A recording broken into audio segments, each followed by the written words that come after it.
Hi everyone, today is August 22nd, 2020. This is the Duel Assessment, your podcast for Yu-Gi-Oh! Duel Links. My name is Green Ranger.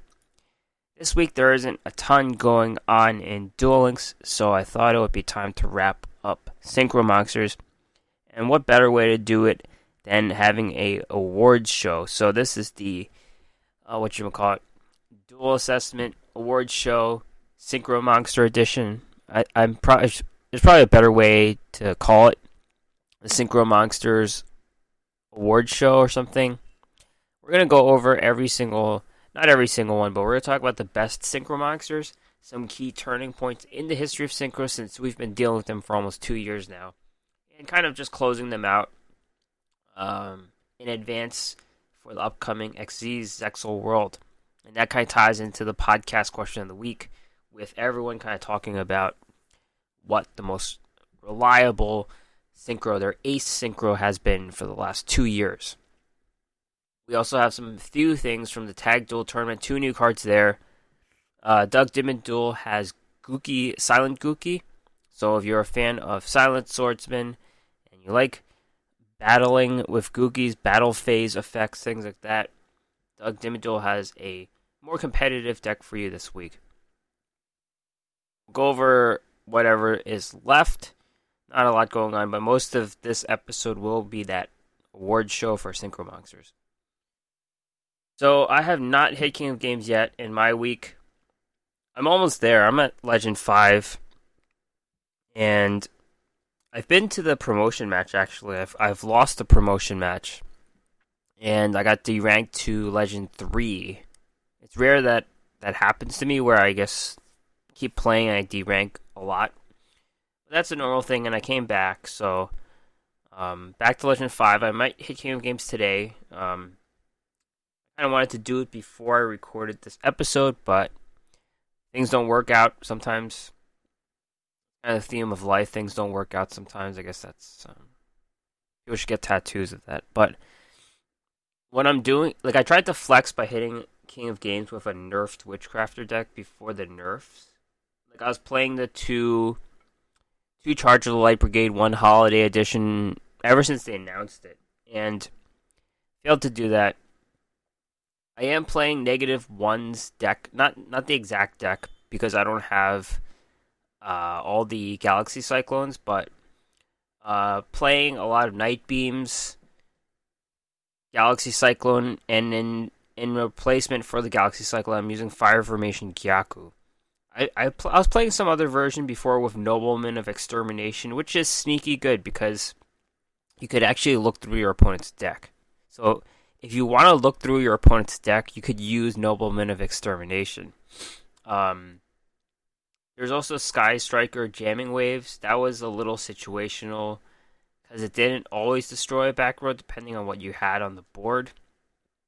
And then it could also, it's kind of like a really win more back row because it could destroy a monster. That's the benefit of Sky Striker Jamming Waves. But I cut those cards for Fire Formation Gyaku. It's kind of like having 5 Night Beams. And it also clogs up the back row for your opponent, so that's why I like that card. So I'm using this version, Zero Storm version, and may hit King of Games today. We'll see. So tournaments this week. I'm going to go over one Duel Links meta tournament and then the Amino Cup. Let's check out those tournaments. Duel Links Meta Weekly 138. Herbal, first place, level duplication, Shiranui. When you're playing level duplication, augmentation is pretty much the same in the Shiranui deck because all the monsters have 4 or 2 stars. So you're trying to double up a 4 and to get into that level 10 Shogun Saga. Sun Saga play or Shogun Saga play. You're just trying to max up your levels so you don't have to go through Samurai Saga. That's the goal. Gozuki, 3 Gozukis here. It's kind of rare you see that. 3 Forbidden Lance to prevent people from affecting their plays, countering, invoked, whatever. It's a really good card. 3 Fiendish Chains. This is as good as it gets for a Shiranui deck. Second place, El Thor, 38. The Forbidden Lance also counters Masked Heroes, which is the Switcheroo Masked Heroes. This is a deck that's seeing more play now. It counters the master change specifically, form change, things like that. It makes them waste that card. Yeah, the Master Hero deck, it's over 20 cards. It's as good as it gets as well. Not much to say about it. Very expensive deck, by the way. Like, if you're ever going to do this deck, they need the 3 Stratus, which is one of those you have to pay through the selection box to get through those. Anyone with the Fiendish Chains and all, but this specific archetype needs those 3 Stratuses. Top 4, Zenzo, See You Later, Blackwings. Interesting. See You Later takes advantage of Black Whirlwind. You could special summon a Gale again or something. I think that's the point. You bounce a Gale so you could do it again. And then, or the Black Spear also special summon. So those 2 cards just cheat out real fast. Chris does too. So, I mean, all these monsters, they come out fast for free. And then you just do a lot of Black Whirlwinds. So that's the point of this, I guess. No Blackbird Close in the main deck for this. That's just that's a card people sometimes run 3 of. It's all in the side deck in this deck. And top 4, Zen Now, Switcheroo, Masked Hero. Pretty much the same deck as the previous one. There's not much to say about it. Let's go to the Amino Cup, and this is a meme deck format. Let's see. I don't even know what this is. NAOISS Naos. But hosted by Naos, they have a Discord. Off meta decks. They have like a list of meme or super meme decks. So it's like a specific deck format. Nothing like tier 4 even. It's like nothing even close to competitive. Kind of like old competitive cards or decks that never made it. So usually the old competitive decks kind of have some leeway. They have forbidden cards and skills. So no Grass, no Red Eyes, no Invoked, no Dark Magician, no Desperado, Levianeer, no Shadow Game. Full meme here. Top 30, 2 for Hires, Batteryman, Karakuri, Ninja. Those are the top decks. A lot of Vampire decks as well.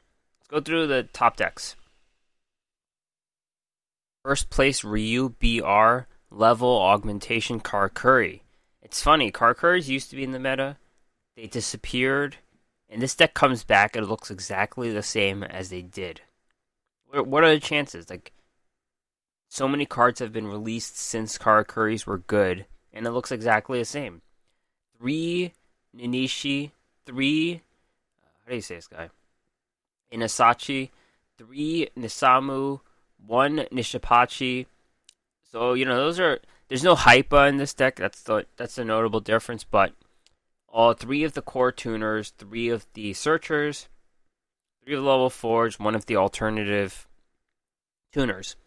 2 Cosmic Cyclone, 1 Hey Trunade, 2 Karakuri Cache, 2 Offerings to the Doomed, 2 Karakuri Anatomy, and Treacherous Trap Hole. Of course, they run the Burei level 7 Synchro Monster, and then the other ones are kind of old Synchro Monsters. Vermilion Dragon, Black Rose Dragon, Armades, and Samurai Destroyer. Second place, Ruby, Level Augmentation Karakuri. Here we have another Karakuri deck. They're the king of meme. And this is a trickier version, like a spicier version than the old type. So we still have 3 Ninishi, 3 Inasachi, 2 Nisamu, and 1 Nishipachi. There is a Hypa in this deck for the attack. 1 Karakuri Cache. That's interesting. 1 Gold Dust. Gold Dust is kind of tricky. 1 Cache Shed. Counter Trap. 1 Fiendish Chain, 2 Canadia, 2 Raigeki Break, and 2 Cosmic Cyclone. Top 4, Ricardo, Reinforcements, Laval. So this is interesting because Reinforcements draws warriors. The only warrior in this deck is Laval Cannon. And that is a monster where you summon it, you target a banished Laval, and you special summon it. So it's kind of like a Junk Synchron monster, except the monster is banished. So you try to pick up a tuner. your Lakeside Lady, your Handmaiden, or Kodal. There's a few different monsters. Forest Sprite. There's multiple, 3 different tuners in the deck. So there's 2 Lakeside Ladies, 1 Burner, 3 Cannons, 2 Handmaidens, 1 Miller, 1 Kodal, 1 Forest Sprite, 3 Molten Conduction Field, 3 Floodgate, 3 Dust Flame Blast. So the deck basically just dumps a lot of stuff in the graveyard. A lot of control here. You use Dust Flame Blast to pretty much use the fuel in the graveyard, banish them, control the board. So you could just keep clearing the board. Of course, the Molten Conduction Fields helps you set up that. Send 2 Lavels from your deck to the graveyard. So Lavels really do focus on sending stuff to the graveyard and using that as control for the board. Up for Suzuni, Lab Builder, Battery Man. This is a deck that Doug played with quite a bit. Pet deck for a lot of Battery Man players. It's very popular archetype. But Lab Builder helps you populate the graveyard, which is what Battery Man wants. And then it's a extra tribute piece for Battery Man Charger, which is a level 5 that doesn't get cheated out. So 1 Industrial Strength, 3 9-volt, 2 Microcells, 3 Fuel Cells, 3 Chargers, 3 Cosmic Cyclone, 2 Phoenix Chain, 3 Paleozoic Canadia. I'm going to quickly go through the top 8 just because these are fun. Top 8, Travago, Balanced Gearges. This is like one of my favorite decks. It's one of like the decks I hit Kingdom Games with that I remember the most. I just love Gearges. If I hit Kingdom Games, I'm playing this deck. But I don't think I have 3 Ties of the Brethren, though. So that's the issue for me. Top 8, Gwizzy Duck, See You Later for Hires. The difference here is that they have the new Bravo for Hire. The other low attack ones didn't make it. And this is like a heavier deck. 3 Ballista Squads, 3 Phoenix Chains. This is an expensive deck. Top 8, Ghost Reinforcements Ninjas. I never really understood how to play ninjas, but this uses Hanzo, Yellow Dragon Ninja. Those are the new ones. A lot of control in the deck, too. Top 8, K Contreras, See You Later. For Hires, I guess See You Later is like the main deck for Hires, but this one packs a lot of Bad Aims, Phoenix Chains, Ballista Squads. None of the new monsters, notably. Alright, that's all we got. So, tier list update. They moved Witchcrafters back to tier 1, primarily as a result from -1's tournament. I'm not completely sold on it, but they still, the deck is still really undefined. They have made that change to people using back row counters like Night Beam and Fire Formation Gyaku. I'm not sure if balanced Witchcrafters are a thing, but I still think they're okay. And more people are playing Solar Recharge as a way to dispose of stuff, including more Lightsworn monsters than they did before. Invoke Neos is still top dog as well. Tier 2 and Tier 3 are unchanged. Black Wings, Blue Eyes, Element Saber, Shiranui. That's Tier 2. Tier 3, we got Masked Heroes, Dark Magician, Crystron, Virtual Beasts. And they removed Gookis from the tier lists. It seems like a deck that will just be like a Tier 3.5. Never really make it completely. But Doug Dimmaduel will talk about Gookis and how to make them Tier 3 later on in the episode. It'll be pretty soon, actually. There's not much to talk about in terms of game content because the only event this week was the Tag Duel Tournament. And we got 2 cards here that are new. Old cards, nothing too interesting in the old cards. Wonder King Wild Wind never really made it. High and Low was interesting, I thought, but never really made it either. Urgent Ritual Art, we're getting a 3rd copy of that card. Talk about the new cards. Star Blast, spell card. Pay any number of life points in multiples of 500. Reduce the level of one monster you control that is in your hand by 1 for each 500 life points you paid until the end phase. So this card, it doesn't look like it's going to see play, but I think it's a super interesting card. I think it could signal a nerf for a skill. Something like level augmentation, level reduction. This is more of a level reduction card, obviously, because you're lowering. This does not increase levels. This reduces levels. So you kind of just modify the level of a card in your hand. You're paying life points. So, that may seem bad, but in Duel Links, paying life points means triggering a duel skill. So, if you're paying 3, you're getting 1,500, and you could just trigger some skill for 1,500 life points, right? So, this could mean either a nerf is coming to those level modulating skills, and they're going to force you to play Star Blast, or this is also good for XZs, because you're kind of modifying a level of a big monster in your hand so you can normal summon it, and then you could fit it onto the board to play your XZs. So, I think this is a card that will see play, just because it reduces life points. Level modulating exists in the game. Those cards were never really played. People use the dual skills for it. This card pays life points, and that's a huge difference, I think. This is definitely a card you need to get. Make sure you get 3 of these from this Tag Duel Tournament. If you have those extra EX stones as well. I don't know if to give EX stones for this event now, actually. I think about it, but this is a must-have card in my book. So remember, you have it, of course. You're going to start seeing it in deck lists, I'm pretty sure. Good card. Other card, this card's not really a card, but it's a video game card. Sacred Defense Barrier, field spell. Each time a rock monster is normal or flip summoned, change it to defense. If you do, place a protection counter on it. If a monster with a protection counter would be destroyed by a battle or card effect while this is on the field, remove 1 protection counter from it instead. So this does 2 things to your rock monsters. They change to defense, and that's assuming they have high defense. Some cards released recently, like those Crocodile Gym cards, they all have 0 defense despite being rock monsters, which is like, I guess they're super brittle. Fossils are brittle, I guess, so that's why they have 0 defense. But most rock monsters do have high defense. Now, changing a rock monster to defense, there's a switch that goes off in my head with the meme card, Attack the Moon. That's that continuous spell where if your rock monster changes positions, you can destroy an enemy back row. So this is amazing synergy with Attack the Moon.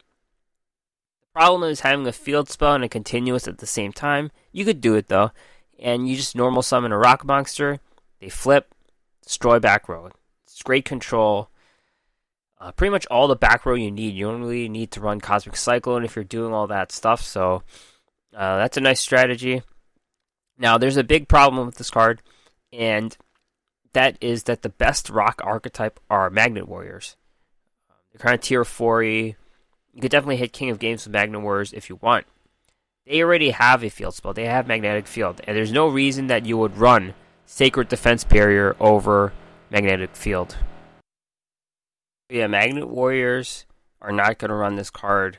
I'm not sure if the Amano Stun deck would. I don't think it would just because they only have 1 monster that's a rock. Maybe it's like a Block Dragon card, I don't know. But it doesn't work for Magnet Warriors, too many field spells. That's unfortunate for this card, but maybe some other rock archetype could use it to some advantage. Alright, so it's time for Doug's Casual Deck of the Week. Before we do the awards show, Doug Dimmaduel has a more competitive deck, Silent Gouki.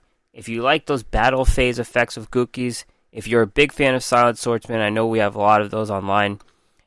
This combines both of them. Possible ladder deck here. Here's Doug's Casual Deck of the Week.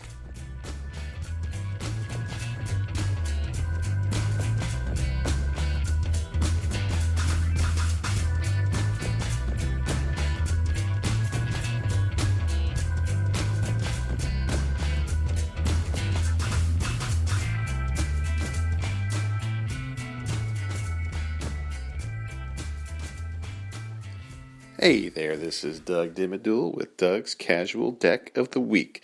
Now, this week I got something a little special for y'all. This one is, at least in my opinion, a little bit more competitive than my typical, casual deck of the week. So, this deck does not require an extra deck. There is no synchro summoning. And pardon me if you hear some noise in the background. That's my dog rolling around because he has been so good until I finally started recording. So, funny how that all works out.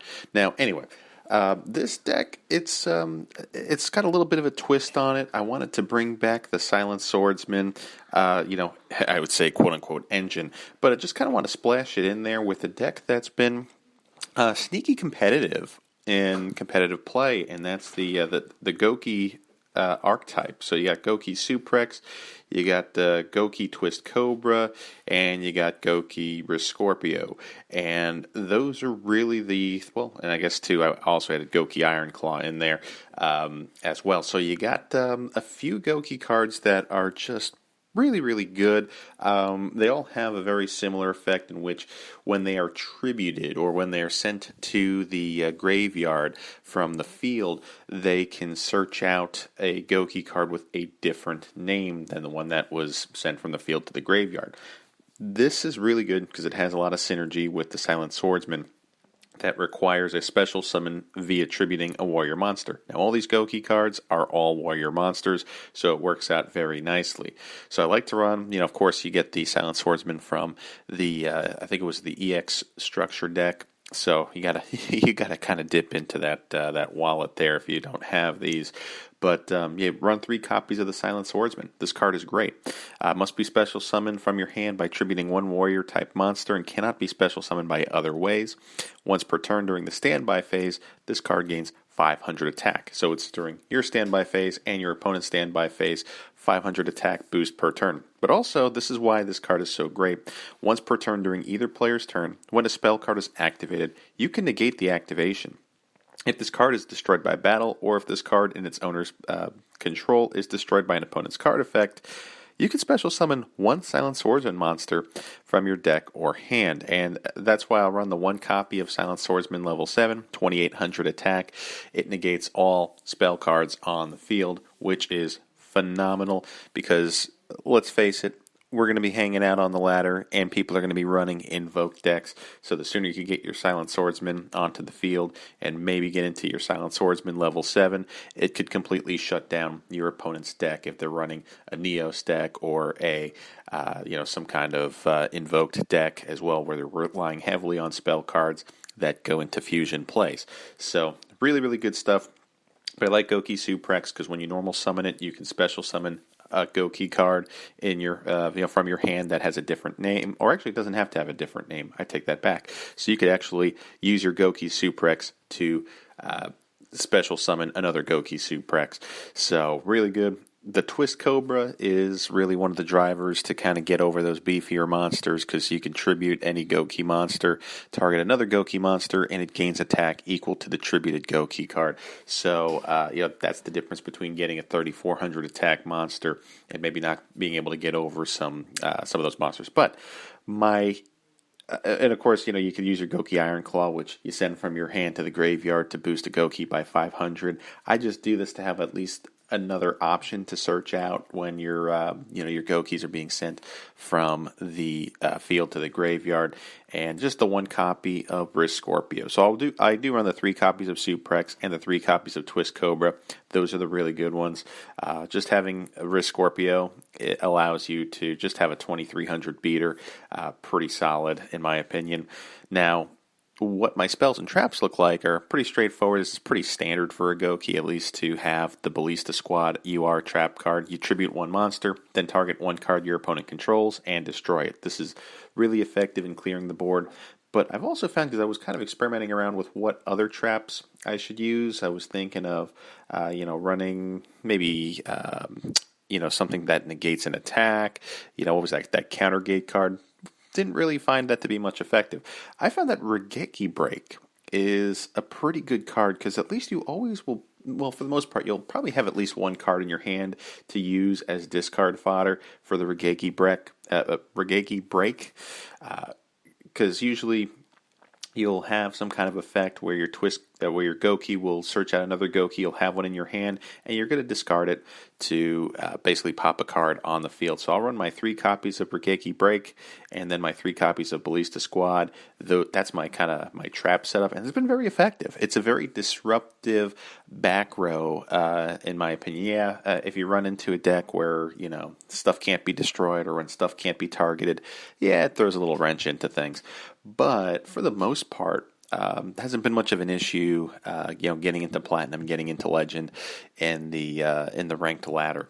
Now, finally, to round things out, because this really helps, is that Silent Sword Slash. It's the semi-limited card.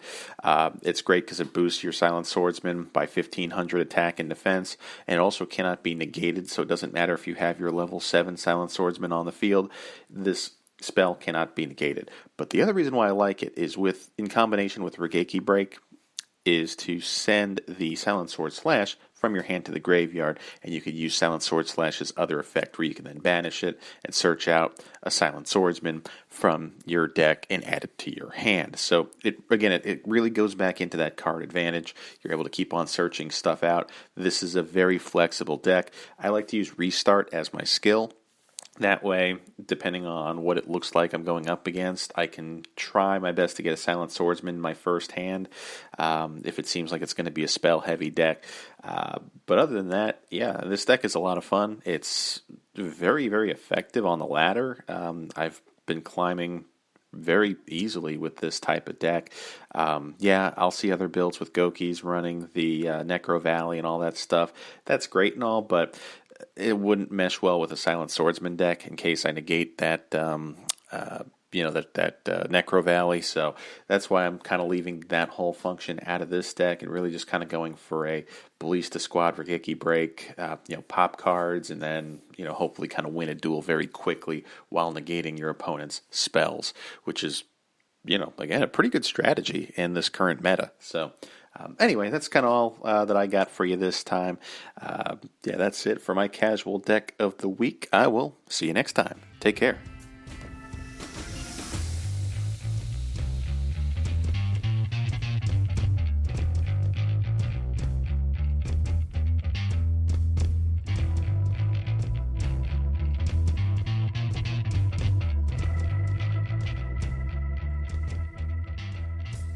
All right, thanks a lot, Doug. Check out Doug's Casual Deck of the Week. Every week on this podcast, he has a Twitter account at Yu-Gi-Oh! Deck Talk. All right, it's time for the Synchro Monster Awards Show. I should prepare this by opening up Duel Links. So we've been playing Synchro Monsters for almost 2 years, from September 2018 to now, and I've counted it out. We have 198 Synchro Monsters. So that's a lot of Synchro Monsters, but only a few of them really click in your head, right? Like, you don't remember playing Gen X Synchro, I don't think, and other archetypes like that. So let's go through the history of the Synchro Monsters before we actually get into the best ones. So, thanks to the handy release date feature, looking at the Synchro Monsters, the first impactful one I spotted was Giganticastle. And this just came off the trader at a certain point in 2018. And this was a monster that let you hit over the 3,000 attack meta. It came for free, level 9, and it incentivized you to use more non-tuners. Of course, just having one non-tuner will allow us to be at 3,100, and that let you hit over a lot of monsters at the time. Stardust Dragon came at a little bit before, but it never really did have an impact. Like, Stardust Dragon wasn't a reason for you to play a Synchro Monster. Giganticastle was. Junk Berserker never really made it. They had a Blue Eyes monster early, Azure Eyes Silver Dragon, but of course, this was not the one that popularized Blue Eyes Synchros. X-Saber Wayne saw a little bit of play, but wasn't important yet. And Junk Warrior wasn't played yet. So there were all these other cards. The Power Toolbox didn't really have an impact at all. I don't think any of these cards made synchros popular. The next important synchro monster was Dragunity Knight Vajrayana, and this came from Blackstorm Rising. So that was a box that introduced the Black Wings. Blackwing Dragon was also in this box, but it wasn't played. A bunch of other Blackwing monsters weren't played.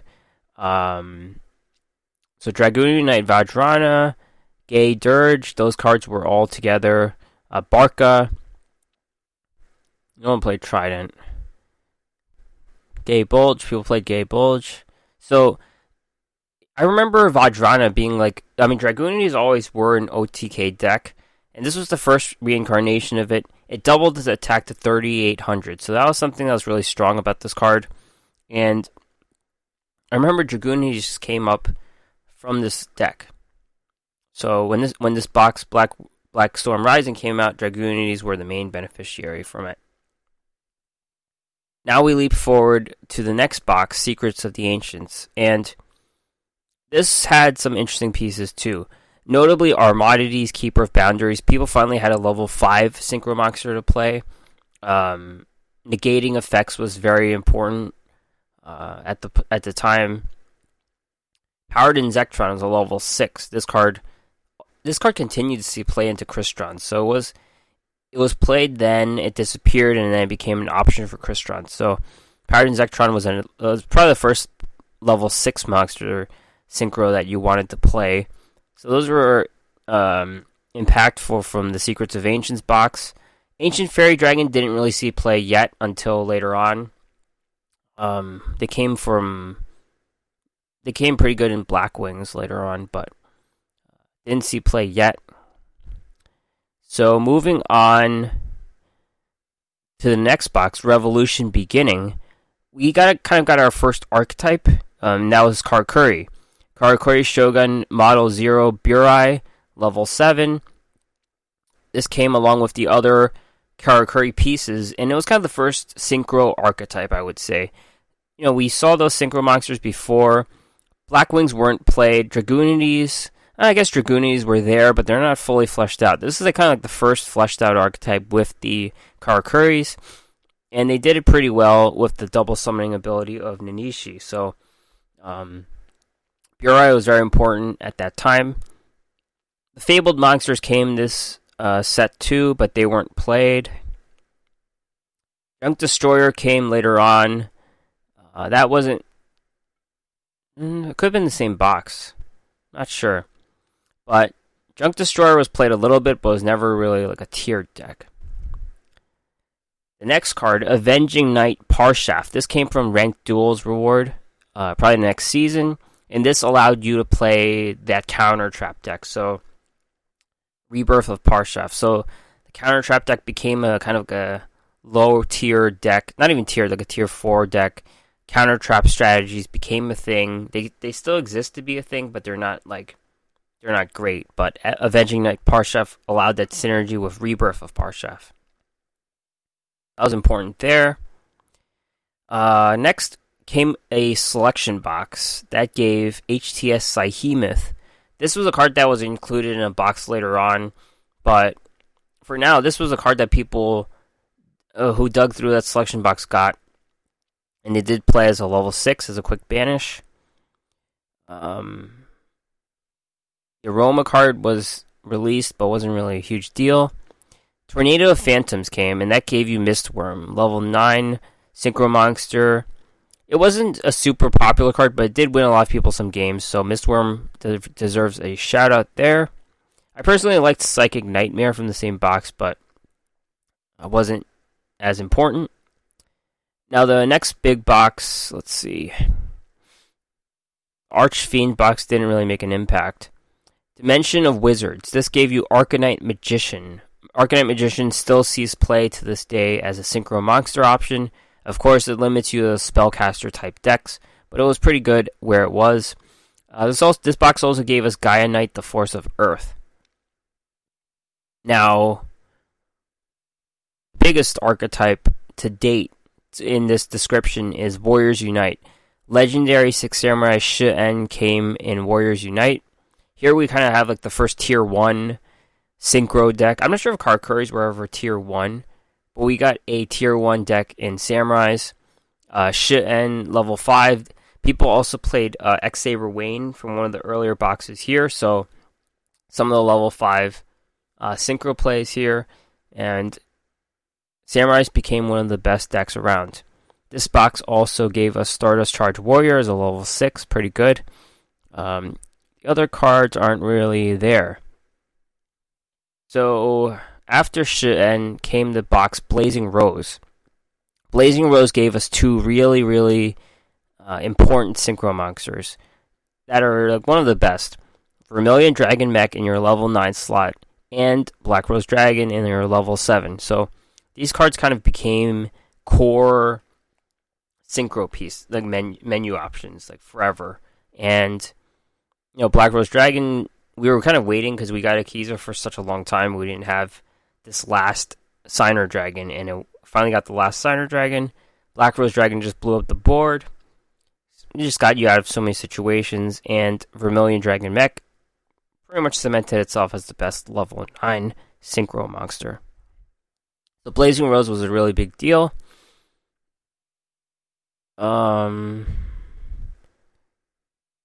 Next box gave us Crystron, Quadrian, Gandrix. It didn't really...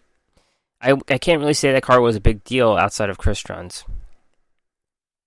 Dark Dimension... not Dark Dimension. Valhalla Calling came. That gave us Fortune Lady, Every, and Scrap Dragon. Fortune Lady Every is a more important, more notable level 7 monster. Scrap Dragon was just a very good level 8. Star Eater came in this box as well. Now, Dark Dimension, the most important piece from Dark Dimension was Samurai Destroyer, just being an R rarity card. We also had Burei, but Burei wasn't really good. Karakuris were pretty much on the out by then. So, Samurai Destroyer was the most notable piece from Dark Dimension. Aerial Assault came, and this fully fleshed out Blackwings. So, all the Assault Blackwings, Onamaru, Chidori, Raikiri, Obsidian Hawk Joe, all these guys came in this box. Amazing.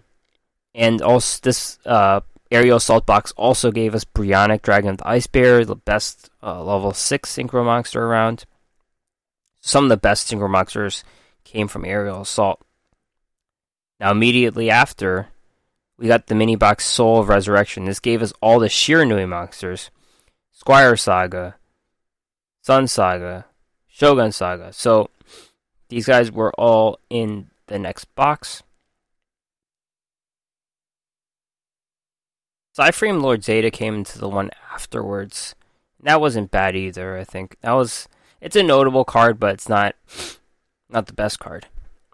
Now, Judgment Force came. We got two important pieces there. Blue Eyes Spirit Dragon for those Blue Eyes decks. This kind of made Blue Eyes Synchro a thing. And Michael, the Arc Light Sworn, as another...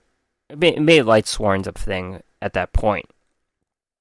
Now, after that, every other archetype wasn't really that important. We got Ancient Pixie Dragon since then. That was complementary piece to the Ancient Fairy Dragon. We got Battle Wasp, Hama the Conquering Bow. We got all those Mayakashi monsters.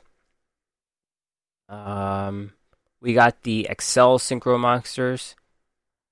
Coral Dragon, I guess, but ever since that Judgment Force deck, we haven't had anything really impactful. And, notably, the ones that stuck are the last few notable ones. The Blackwings, the Shiranui, and the Blue Eyes. And Fortune Ladies, I guess, but... So that's a chronology of Synchro monsters in Duel Links, the notable ones that I've called out in the last 2 years. I don't expect anything to come in the next month that would be super impactful, so that's kind of it for the Synchro monsters. Now let's actually get into the best ones. Let's give out some awards. Best in level. Level 4, I would say, is Old Entity Haster. Not too many cards competing in this level 4 slot, but it pretty much beats out everything else in this set. Most attack, has a pretty good ability, If you're looking for a level 4 slot, Alt Entity Haster is there. Level 5 kind of came down to 2 monsters. In a generic deck, it would be Armades, Keeper of Boundaries. It's pretty much the best level 5, but then if you're playing 6 Samurais, Legendary 6 Samurai Shogun, I would say trumped Armades in terms of, how many games it won, how dominant Samurais were. If you had 2 of these on the board, it was pretty much GG for your opponent. I don't really remember a way. I was a 6 Samurai player myself, and I just remember winning a lot more than losing, just negating every spell, and it was an amazing deck. And so easy to make Shen, just being a level 5, worked really well with Fuma and Legendary Secret, and also the Dojo. All that stuff, Shen was really good. I would say it deserves the level 5 award over Armades. Level 6, there's a lot of level 6 Synchro monsters that, if you're playing the Akiza deck like I did for so long, you like all of them. You like Archfiend's Calling, you like Maturia Barkion. Those are all really good cards, but the best one clearly is Bryonic, Dragon of the Ice Barrier. Anyone who has a spot in level 6 will play Bryonic just because it can hard remove so many cards. It has synergy with the graveyard. So much going on with Bryonic that makes it the best. I'm going to skip level 7 because that's the hardest one. Level 8, let's go with Shiranui Shogun Saga. Shiranuis are just a powerhouse, so, it probably had more of an impact than any level 8 could. Scrap Dragon was definitely good, as is probably the best generic one, I would say. Level 8 generally is a pretty weak Synchro slot, so Shiranui Shogun Saga is clearly the best one. Level 9s, we got Vermilion Dragon Mech. I think this is a no-brainer. It's kind of like an intermediate card to go around. They negate an effect, and then you use the extra materials to make a level 9, and then you have a counter to a level 9 that has pretty good attack. Has a secondary ability. All those things. Vermilion Dragon Mech clearly is the best level 9. Level 10, there's, again, like similar to level 8, there's no competition here. Shiranui Sun Saga all the way. Boss monster for Shiranui. Protects everyone. Big attack. Removal abilities. It's got it all. It's the best one. Level 11, there's nothing either. I would say Star Eater is probably the best one. Level 12, same thing. It would be Onamaru, Assault Blackwing Onamaru. So level 11, level 12 kind of go along with the no competition field. Now level 7. Level 7 is the best Synchro slot. We have a lot of cards that fit here. Black Rose Dragon, Michael, Fortune Lady Avery, Samurai Destroyer. If I were to pick a card that won the most games, I would say it's Raikiri the Rain Shower. It's the card that got nerfed for Black Wings. Kind of the one that does all the work. It doesn't have the most attack. It's not Chidori. But it clears the board, and it does it every single turn. So, Raikiri the Rain Shower probably won the most people games. Like, if you're counting meta games, ranked duels, tournaments, Raikiri the Rain Shower probably, if we were to pick one, just because level 7 is so packed, I would say Assault Blackwing Raikiri the Rain Shower wins the level 7 best in level Synchro slot. I said it. Now, let's get to biggest busts. These were cards that people expected to be something and they never were. I picked 3. Red Dragon Archfiend. This is just a Jack Atlas anime card. Level 8. They released all these like red synergy things. They released all the what are those guys called? The guys with the tuning forks, resonators. They have all this fiend support. They had the freaking the box I spent money on, the Psi Reflector. Those were all kind of Psi Reflector and the Assault Beast. They kind of went along with making a level 8 Synchro monster. and it just never came out. Like there was also the what's the other red?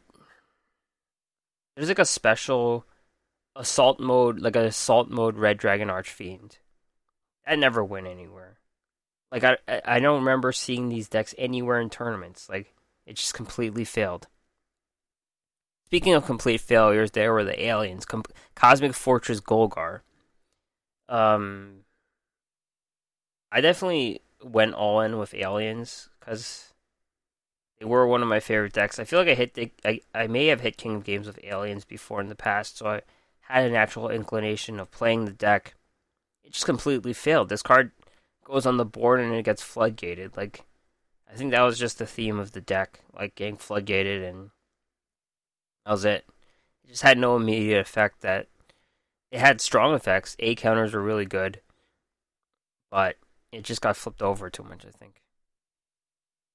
And finally, this one doesn't really count because I don't think anyone expected it to go anywhere. But Odin, Father of the Aesir, the Nordic deck never really went anywhere. Again, the best thing they had going for them was the Crystron Quadrant Gandrix Turbo, and that wasn't even using the Aesir monsters. So all those guys, Loki, I don't remember what the last one's called. Thor, maybe? Oki, Thor, and Odin. They never went anywhere, but I don't think anyone had any expectations for them to go anywhere. It'll be nice for me to count the junk cards, but I don't think anyone expected the junk cards to go anywhere. But definitely Red Dragon Archfiend and Cosmic Fortress Golgar are the biggest busts here. Now, I was looking at best card art for these Synchro monsters, and I would say nothing really blows me away. But the dragons look nice. Brionac looks okay from a distance, but it looks pretty ugly. Like its head's pretty ugly, but I like the colors of Brionac. Gungnir looks good. Gungnir never saw much play, but it looks good. And of course, Black Rose Dragon looks pretty good. So those are my individual awards. Let's get to the podcast question of the week. In the last 2 years, 198 synchros have been released in dueling. Which ones has won the most games for you? So this is kind of like everyone's favorite synchro monster, their most reliable ace. Let's see what we got. A variety of answers here. Giraffe Main says, because I've used it so much since I was able to put that archetype together, Giganticastle. Is that even how you say it? I don't know. That being said, if I had put the Psych build together a year ago, then it would be Hyper Psychic Blaster. Giganticastle. I think I spelled it wrong. I'm really curious about what this card's actually called. Yeah, that is the card. This is how much I know Duel. I don't even remember this card. Alright. Marble Scrabble says Assault Blackwing Raikiri the Rain Shower for sure. Yep. This was probably the best level 7 in my book. If you're playing Blackwings, they would agree. I'm a person who never even played Blackwings, and I agree. Definitely a good choice here. Pro Benchwarmer says Fortune Lady Every. Fortune Lady Every was definitely in consideration.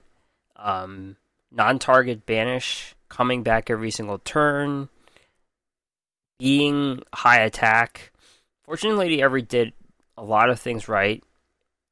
It was the backbone of Fortune Ladies.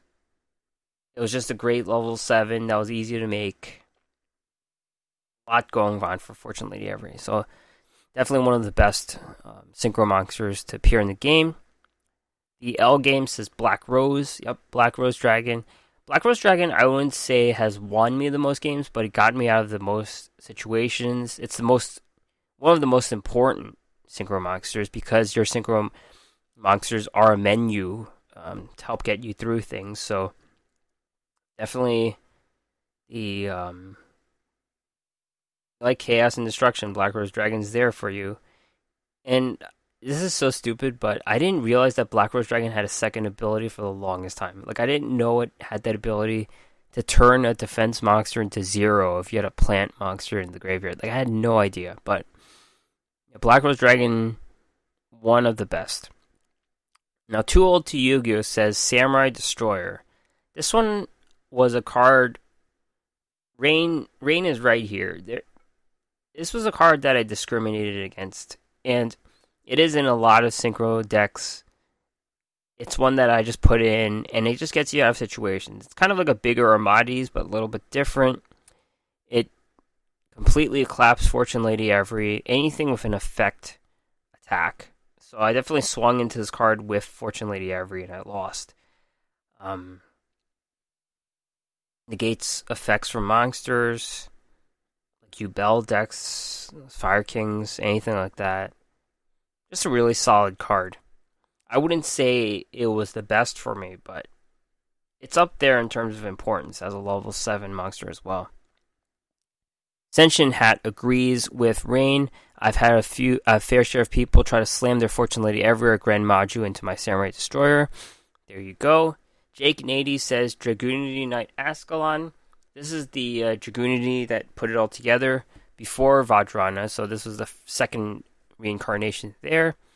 And Miss Lance's Scream agrees, Dragunity Ascalon because I'm a Dragunity slut, followed by Scrap Metal Dragon. I don't know if it's Scrap Metal Dragon, but I use Scrap Dragon a lot as a level 8. Scrap Metal Dragon was some other card that I can't even tell you what it does, so two fans of Dragunity Knight Ascalon there. So there we have it. We have everyone's decks, everyone's favorite Synchro monsters they nominated. Yeah, I agree with everyone. I mean, I'm on the board that Raikiri the Rain Shower was the best Synchro monster. Just looking at all of them there, I would say that one probably won people the most games. Yeah. If I was more creative, I would have come up with more categories, but it's kind of what I came up with. So that's the Synchro Monsters Awards show. Kind of getting ready for XZs. The leaks kind of have Zexal World coming. Next week is KCGT main tournament, and we don't even know who's playing in it. Like, some people got banned and stuff, but like, who's replacing them? I don't even know yet. It's a week, Konami. We have to know who's playing the tournament. They're supposed to make a website with everyone on it. Whatever. So that is it. Like I said, KCGT is happening August 29th. We have the Tag Duel Tournament going on now. Mission Circuit's coming. Igami Acquisition Event is coming. It has to come next week, I think. Because there's not much left of August, so that Acquisition Event probably will come right before the KCGT. So we'll have some new cards there. Probably nothing important. In the leaks, they also have the Unknown Duelist, which is cool because I like the design of the Unknown Duelist, and Yami Yugi DSOD, so a bunch of stuff coming on. They also have all these leaked NPC cards for Zexal World. Not going to go into those yet. Yeah, Igami next week. KCGT will be happening the next time I record this episode. I might delay my recording to see who wins. We'll see. I don't know if I'll record Saturday or Sunday next week, but KCGT is happening. So that's it for the podcast. Thank you for attending the Synchro Monsters Award Show. Subscribe anywhere, search the Duel Assessment. Find me on Twitter, duel_assessment. All this stuff is on the website at theduelassessment.wordpress.com. Alright, have a good week. Happy dueling. See you next time.